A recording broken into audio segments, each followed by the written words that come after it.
We're here in the Colosseum in Rome, and it's quite amazing actually to know how many people stop us in the street and just say Shalom, Ahlan, Yom Tov. There are so many Israelis. When we landed in Fiumicino Airport, we saw 5 El Al planes, the Boeing 787 Dreamliners. We saw the Arkia airline over there. They were parked, they're waiting, right? And we met these two lovely Jews from, where are you? We're from Israel. I'm from Rehovot. My grandparents are from Rehovot. And what's your first name? Neti. And Chela. My name is David. And why are you here? Well, David is here. He's not very modest. But we were originally in Portugal, and our vacations ended, and we wanted to get back to Israel. But there's no way to get back to Israel during the war. So we sat there for a while, and then we got some kind of message on Facebook, because El Al isn't really communicating as well as I would like them to, but I do realize that they're in the middle of a war.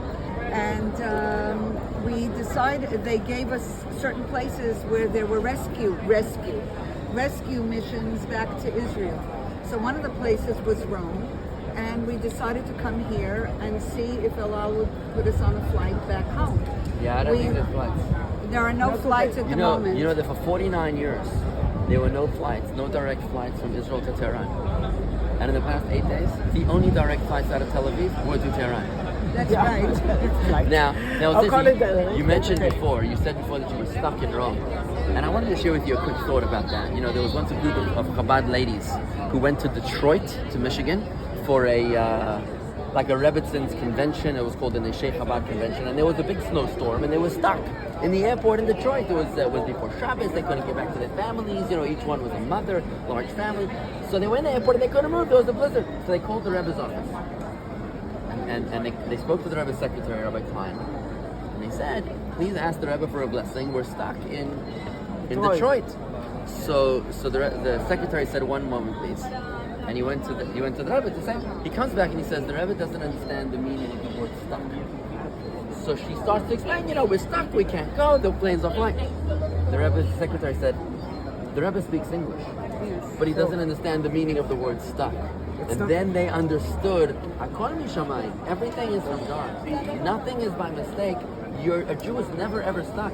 If we're here, then this is exactly where we need to be. And what those ladies went on to do, they walked around the airport and they had a captive audience, right? Nobody could move. So they started sharing Shabbat candles with all the ladies in the airport, all the Jewish ladies. And they say that till this day, there are ladies that still light Shabbos candles because of them. So they weren't stuck, was for a reason. So I just want to say, if you're in here from Israel and you think you're supposed to be in Israel, man plans and God laughs. If you're here, if we're here, then we're meant to be here. And I guess, you know what? We came to the Colosseum to meet you. And we should make the best of it, right? That's for sure. That's for sure. Israel Chai.